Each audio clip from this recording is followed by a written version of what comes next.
Clemson and Notre Dame shut out their Week 3 opponents. Miami scores fast and often against Louisville. And the SEC returns to football this weekend. I'm Jay Smith, and this is After Further Review.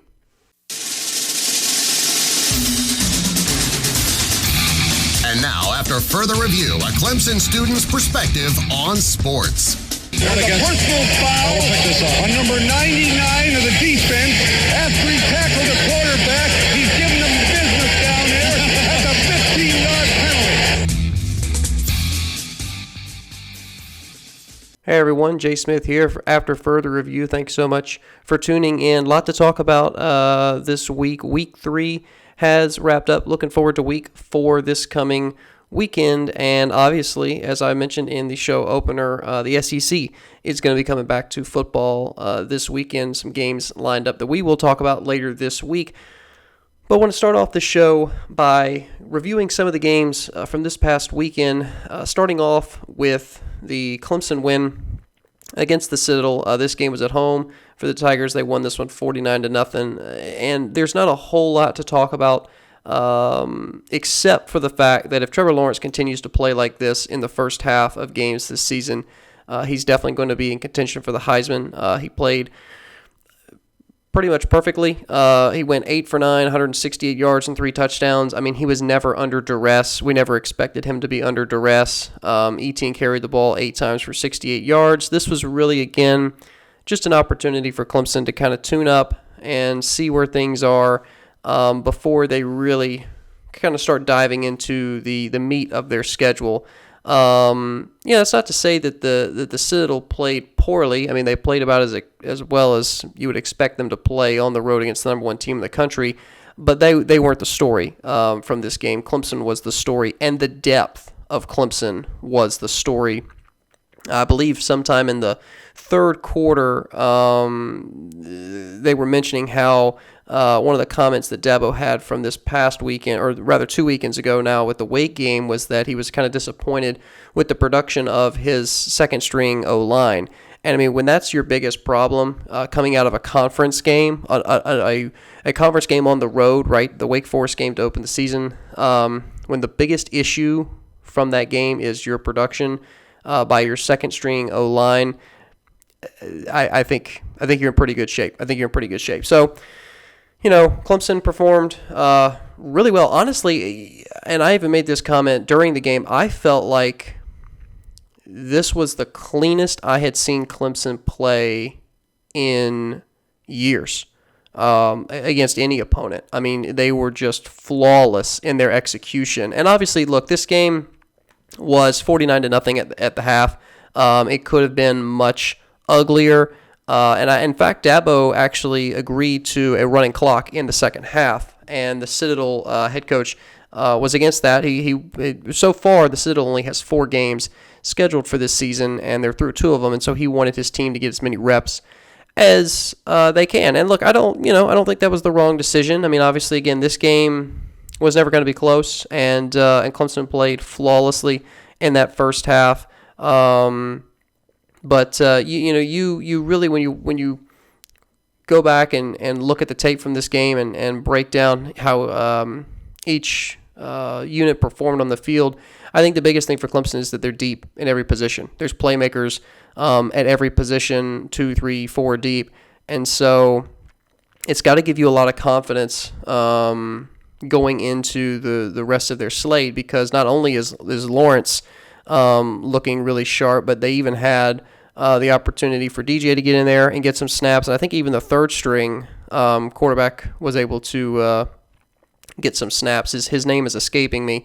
But, overall, I think a really impressive win for the Tigers, and they're just going to be moving forward to Virginia next week. Nothing major there. Now, if you look at Notre Dame, they were also able to blank their opponent. They played USF, I believe. And, Notre Dame didn't look as sharp in week 1 as I was expecting. I mean, the Duke game, 27-13, they were a little slow. Obviously, still, week one, you're still trying to get acclimated to everything, especially since you haven't had your typical fall camp regimen. But they look sharp in this matchup against the Bulls. And this is actually now the team that's being led by Jeff Scott, the former co-offensive coordinator for the Tigers. And so it's going to be interesting to see how Scott does at South Florida. And one of the things that that we really haven't seen a lot of is what does the coaching tree for Dabo look like? And obviously, Chad Morris went to SMU, didn't have a lot of success there. Scott is now at South Florida, and interesting that we've only seen offensive coordinators leave Clemson to be head coaches. We haven't seen anybody from the defensive side yet. I would imagine Brent Venables is going to make that move fairly soon, next few years. I would be surprised if he stuck around after his kids have come through. I believe his second son is currently on the roster. Once he's through college, I think he's a freshman this year, and once he's through college, I would imagine Venables will begin to explore head coaching options. But again, back to this Notre Dame South Florida matchup. Ian Book played he played pretty well. Had only 143 yards through the air. He's only 12 for 19. He did have a touchdown run in the first quarter, and just looking here at the box score, it looks like he had three rushing touchdowns. So doing a lot with his legs. They were short runs, I think all less than 5 yards, so right there on the goal line.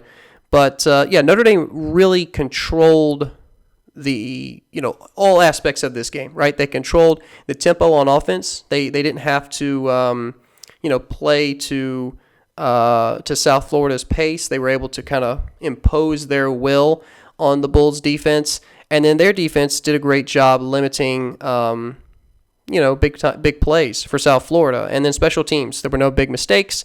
No turnovers for Notre Dame. A clean game. Overall, it was a clean game. They held South Florida to less than 250 yards on offense, and I think that this, like I said, is a good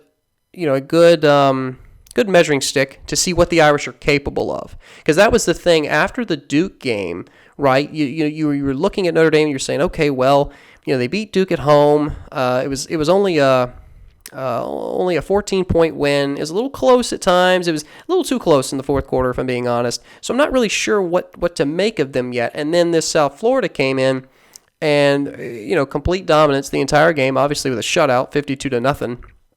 And this gives you a better idea of what is this team capable of, because that's important. Because you look at their schedule, Notre Dame's, you have Wake Forest on the road, which has now been postponed, actually. I think that was announced today. But Florida State is scheduled for October 10th. Louisville and Pitt. Louisville's going to be at home for them. Pitt on the road. And then obviously Clemson, November 7th. That game is scheduled. UNC on the road later this season, November 27th. Notre Dame's going to have plenty of opportunities to prove themselves against big teams in the ACC. But I think this is going to do a lot for their confidence. And it's going to show the rest of the ACC, hey, look, Notre Dame, when they're on, especially when they're at home, they're going to be formidable. They really are. They're going to be formidable. And even when they travel, to UNC or to Pitt, I think those are going to be close games. So good performance overall from both Clemson and Notre Dame. Let's dive into another game in the ACC. This game actually was the game of the week. Saturday Night Football, Miami and Louisville. And I believe this game was played at Louisville. If I pull up the, let's see if I can get, I believe this game was at Louisville. And, I have several takeaways from this game. I was able to watch most of it. And I felt like, okay, yes, I am confirmed. Yeah, Miami was playing at Louisville. And here's the thing. When I was watching this game, I thought to myself, okay, there's two options here. Miami has either figured out this offense thing right? They've either figured this out, or Louisville's defense just is awful. I mean, they're just awful. And the more I sat and watched, initially I was like, okay, seems like Miami's really got this thing figured out. They're putting together big drives, and they're scoring touchdowns. And then as the game progressed into the third and fourth quarter, I began to realize, no, this is just Louisville having an awful secondary. I mean, a disorganized secondary, really a disorganized everything. Because, when you break down some of the scoring drives for Miami, they weren't long drives that went, for 8 to 10 plays. What's really interesting is that they had 2 plays in the first 12 minutes of the second half that were 75-yard touchdowns. And then they had a 3-play touchdown drive in the fourth quarter. So quick, boom, boom, boom, touchdown drives. And, again, Louisville's secondary is disorganized is the best word I can come up with, to be honest with you, is very disorganized. But it was really the whole defense. I mean, they just looked lost out there. And the fact that Miami, a team that right now is trying to, instill that up-tempo offense, they only had 60 snaps, only 60 plays. They managed to score 47 points on just 60 plays. The bigger takeaway, I think, on offense from Miami after this game is they rushed for 337 yards. So you can sit there and say, okay, yeah, Louisville's secondary, there were a lot of holes. Miami picked them apart, and they were able to, go the length of the field relatively quickly. But no. They rushed for over 300 yards in that first game of the season against UAB. So they've demonstrated their ability to run the football. Now, Louisville's front seven's more experienced. They have a little bit more experience than most teams in the ACC, and Miami knew that going into the game, right? Miami had faced a UAB team that was pretty soft against the run, ran it for 337 yards. And if I didn't make that distinction at the very beginning, I apologize. That I meant to say that I don't think I did. So as a correction, that 337 yards on the ground was against UAB, and I apologize if I did not make that clear. They threw for 325 yards against Louisville. So obviously this is a two different types of games. One where you have to be run heavy, and one where you have to be pass heavy. So a little unbalanced, but they were still able to be productive in both of those games, right? They were still able to showcase their ability to, okay, we can run the ball if we need to run the ball, and we can pass the ball if we need to pass the ball. And, it's really no surprise as to why Manny Diaz from Miami, the head coach, was really excited about his new offensive coordinator, Rhett Lashley. This guy is a former Arkansas backup QB. He got his first offensive coordinator job at 27. He's been under Gus Malzahn, Sonny Dykes, so he, has a decent amount of experience under his belt. And, Miami's quarterback, I want to say this is De'Ara King, I believe I'm saying that correctly, is a great opportunity to, build up a spread offense that's up-tempo. And I think that, if they're able to, again, maintain consistency on the ground, because that's important, and then also in the air, Miami can really start to develop an offensive scheme that's going to win them a lot of football games. It's going to win them a lot of football games in the ACC, and it's going to win them some bowl games. So I think there's a lot of potential here for Miami. But going back to the outcome of this game, if you were to ask me what's the biggest takeaway from Miami-Louisville, I would simply say that Louisville is in shambles right now. I mean, Louisville, just wasn't able to really. I mean, yes, this game was relatively close, right? It was 47-34. And look, Louisville hung with Miami for most of that game, even after starting with a pretty strong deficit of 20-6 going into the locker room, right? 20-6 at halftime, put 14 points up in each of the quarters in the second half. And, overall, I think Malik Cunningham for Louisville showed a lot of potential. I mean, he did go 26 for 36 for over 300 yards and 3 touchdowns. Did have that one pick. But Hawkins on the ground for the Cardinals had 27 carries for 164 yards. I mean, that man was a workhorse Saturday night. So offensively, I think Louisville is in decent shape, but on defense, especially in the secondary, they're just disorganized. I mean, they just are very disorganized, and it doesn't really matter how good you are against the run if teams know that they can throw on you. And a team like Miami, which is still figuring things out, right? A team that doesn't have all the answers yet, if they're able to just pick apart your secondary, then I think when you face stiffer competition like UNC, Pitt, Notre Dame, right? Like Ian Book, I mean, he's going to light up the Cardinals defense. Clemson. I mean, those. I don't know if Louisville plays all of those teams this year. I know that they do play Pitt, they do play Notre Dame, they do play Virginia Tech. They don't play Clemson, but it's going to be a challenge for them. And I don't know what they're gonna do differently this weekend on the road against Pitt. But you gotta think that unless they solve their woes on defense in the secondary, it's going to be a rough season for the Cardinals, who actually are still in the top 25. They've got them at 24 right now. I would expect that to change, but, remains to be seen. I don't think the SEC has been put back into the – no, they have been put back into the rankings. It's the Big Ten right now that's not in the rankings, and I would imagine that once the Big Ten gets back in the mix – that schools like Louisville and even Pitt really, and maybe even Virginia Tech, like they're not going to be in the top 25. But again, all speculation remains to be seen.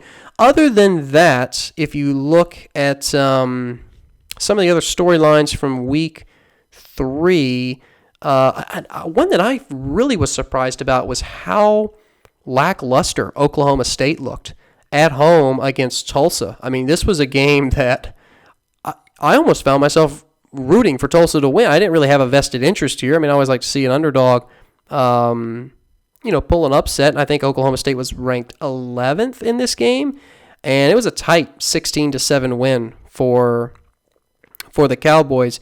They gained less than 300 yards, 279 to be exact, and that's the lowest they've gotten on offense since losing to Texas in 2014. So it has been 6 years since Oklahoma State didn't amount to more than 279 yards on offense. Now, look, you got to give credit to Tulsa. This is a team that was almost in the top 50 in defense last season, but still really, really surprising how long it took Oklahoma State to kind of get out of their funk. Because watching this game, you thought, okay, we're going into the half. It's a close game. Surely, Mike Gundy's going to get in there, lecture his guys, and be like, all right, we're not going to lose to Tulsa at home in the season opener. I mean, this game was, they were trailing, right? They were trailing 7-3 at the half, and then nobody scored in the third quarter. And it was still 7-3 going into the fourth, and it was like, oh my goodness, are they actually going to lose this game? Is Oklahoma State actually going to lose this game at home? And, it was a really, I hesitate to say it was a gritty win just because I think, Oklahoma State should have performed a lot better. But this kind of game will also show you what your team is made of. This is the kind of game where, it's not a game that's really that important to a lot of players. It's not like this is a rivalry game. It's not a conference game. It's a game that a lot of people probably overlooked. It is still week 1. You're still trying to get into the swing of things. You got a true freshman quarterback, right? Shane Illingworth is true freshman, and he's still trying to figure out the system. But my goodness, it took basically until the end of the fourth quarter or midway through the fourth quarter for the Cowboys to have any resemblance of an offense. And you really got to credit their defense for staying stout and only allowing a single touchdown to Tulsa. And it was a game that was marred by sloppiness. A game where both sides had multiple opportunities to, either increase your lead if you're Tulsa or catch back up if you're Oklahoma State. And at the end of the third quarter, you're sitting here and you're going, we've played 45 minutes of football, and this has been really hard to watch. Like I've watched some high school games that are cleaner than this. And even the playmakers for Oklahoma State, like their running back Chuba Hubbard, who led the nation in rushing last year, he was limited to only 35 yards in the first half. Now he did have a 3-yard touchdown run in the fourth quarter, so we were able to see a little bit of production from him. But even Illingworth was 4 of 5 for 74 yards in just that first quarter, and just not an impressive performance for Oklahoma State. They're going to have to improve their consistency on offense before they, go up against teams like Texas, Oklahoma on the road, even West Virginia. Those schools are going to have most of their questions answered. And look, this weekend's matchup against West Virginia is going to be at home for Oklahoma State. It's scheduled for 3:30 Eastern on ABC, and I really think this is going to be a game to watch this weekend because it's going to illustrate whether or not Oklahoma State belongs in the conversation of, top-tier Big 12 teams. Because right now, based off what we've seen, it's just maybe it's too early for a true freshman quarterback to have everything figured out.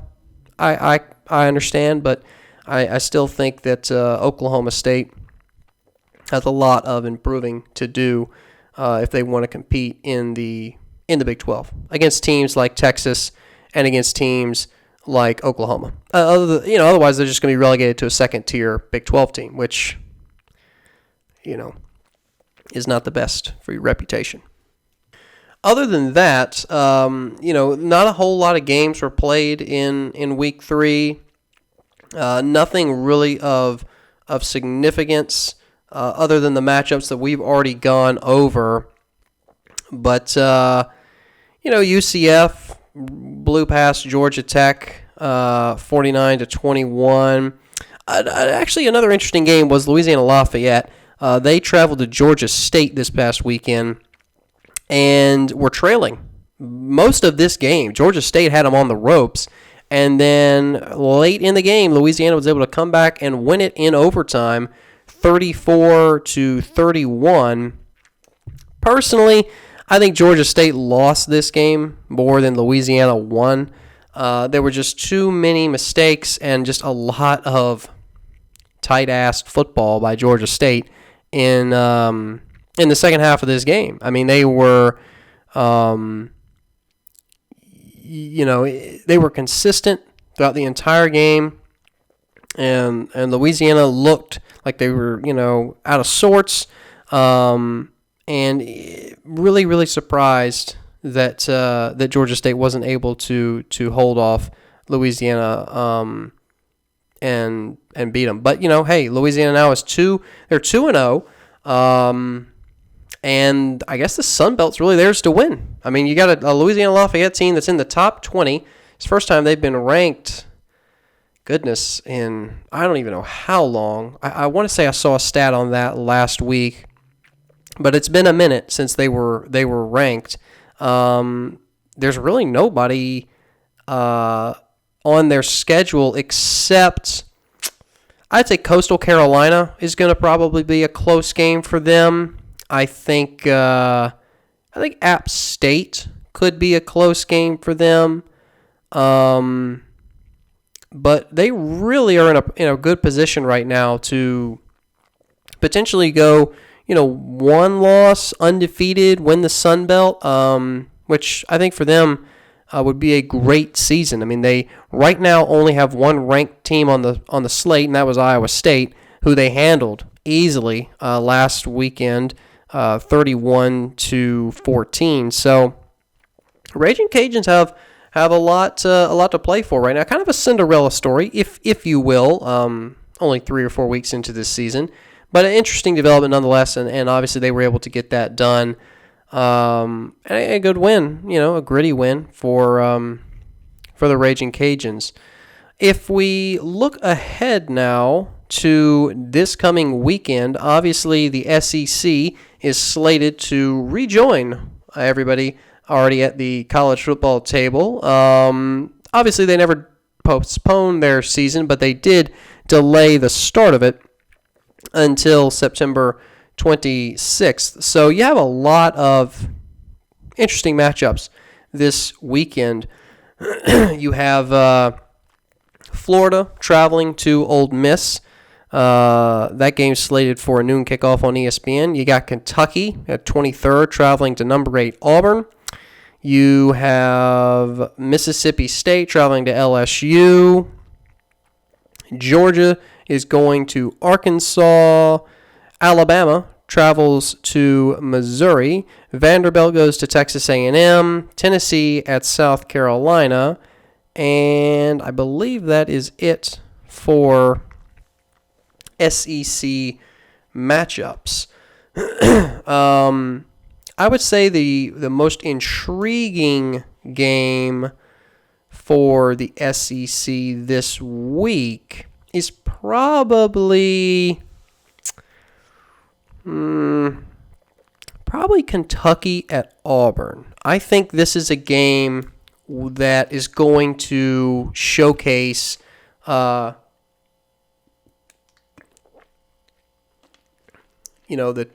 only the talent of Kentucky, but also, what Auburn's going to look like this season. And I've spent a lot of time talking about Auburn and, a team that I think has a really good chance this year in the West. I don't think LSU is going to be competitive in the West. I see them losing 3 or 4 games. Ole Miss, Mississippi State, and Arkansas are the bottom tier right now of the entire SEC, but mostly the SEC West. And that leaves A&M and Alabama. And A&M has really been lackluster in the years that Jimbo has been there. And so I'm not gonna count on them yet. And so you've really got an Alabama team. That's it. That's Auburn's big hurdle, and that's always their big hurdle, right? The Iron Bowl always means a potential shot at an SEC championship if you're the Auburn Tigers, and they always want to get over that hurdle. Now they were able to last year. You got to give them credit, but still, with this condensed schedule, every game's going to matter. There still are, divisions in the SEC. I believe, the Big Ten will have divisions, but as of right now, the only conference playing with divisions is the SEC, the only Power 5 conference playing right now. I'm not entirely sure about any of the Group of Fives that are playing. But nevertheless, a little bit of a different situation as compared to other Power 5 conferences that are playing right now. And so Auburn, is going to go up against Kentucky, and then they're going to have Georgia the week after. And then a nice break for them, Arkansas, South Carolina, Ole Miss, games that they'll breeze through. But these first couple of weeks are going to be big for Auburn. And, this is a game that is they're heavily favored. I think ESPN right now has them at an 85% chance to win this matchup. Kind of surprising that they're not giving Kentucky any more credit. But, I think again, when you look at the weapons that Auburn has, and you you compare that to what Kentucky has, it's just. We actually had a Jackson on this past show say that he didn't trust Bo Nix, and I feel like, I feel like Bo Nix is going to take the experiences of last year.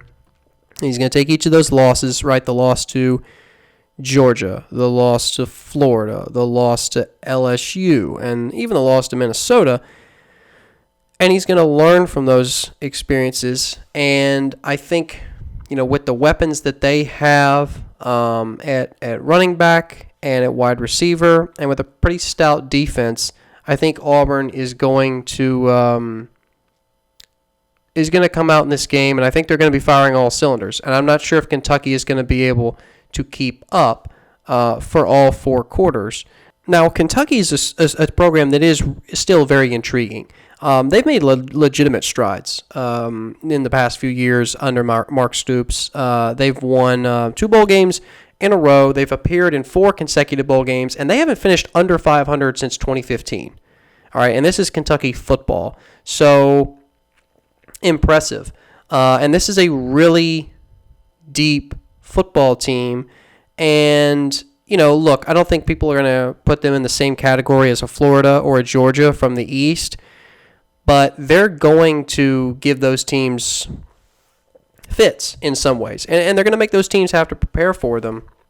I mean, yes, they lost some big names like Lynn Bowden Jr. and Cash Daniel. But I think Stoops has built up the depth of the program to withstand those losses. And, obviously Lynn Bowden Jr. was Kentucky's key playmaker. But I think that, Kentucky has some really star players like A.J. Rose and Chris Rodriguez at tailback. Both of those guys rushed for at least 500 yards last season. And the offensive line is going to be good for Kentucky. I think their offensive line is going to, they obviously has a lot of experience, but it's going to be stout. Kentucky is going to be able to run the ball, which is key. I think Josh Alley, senior receiver for Kentucky, will also be a key playmaker for the Wildcats. And I think that they have the playmakers and they have the depth to compete with Auburn. It's going to be a close matchup. I would still pick Auburn in this matchup. I think the Tigers are going to win, but I think this game is probably going to be closer than the spread right now. I could see this coming down to a field goal or a last second. 2-3 minute drive that puts the team ahead, puts Auburn ahead.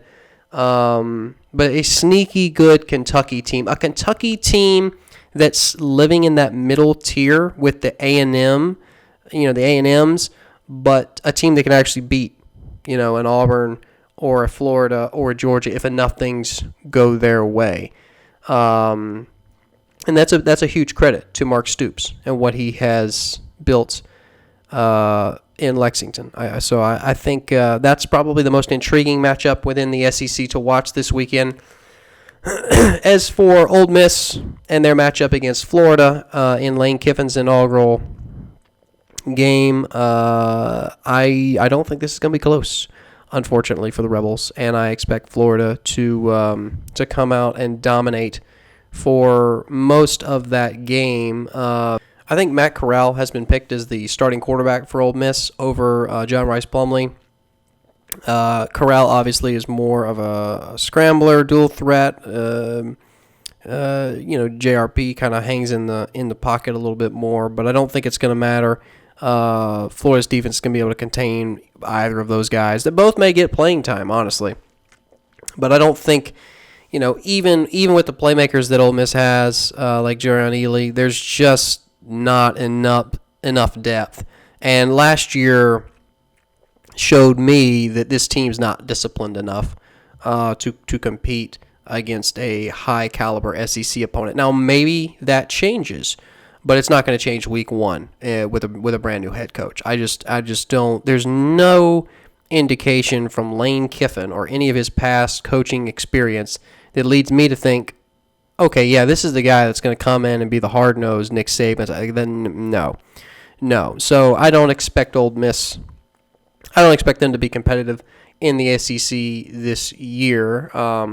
They should probably aim for 3, 4, maybe 5 wins overall. But I'm excited for the SEC to be back. I think once the SEC gets back into the lineup of college football, it's going to start to feel more normal, and it's going to start to feel like a typical college football season does. Obviously, once the Big Ten gets back into it in mid-October, that's really when things are going to start to pick up, and I'm really excited to see some of those games later on this fall.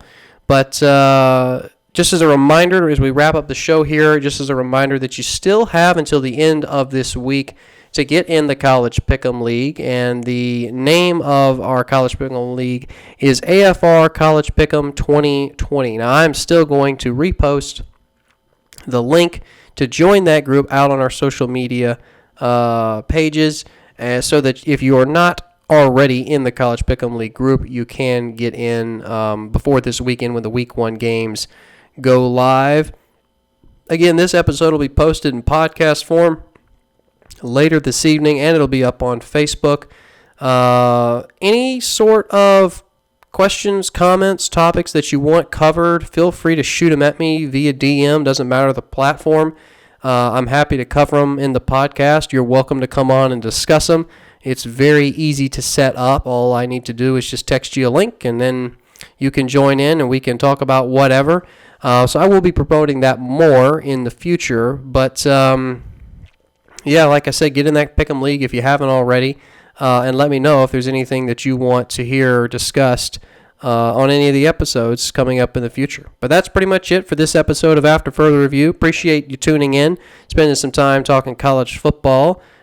I will have an episode up before this weekend, actually, that's going to be previewing some of the games, specifically looking at the matchups in the College Pick'em League. Going to do that on a week-to-week basis, so excited for that. But everybody, again, appreciate you tuning in.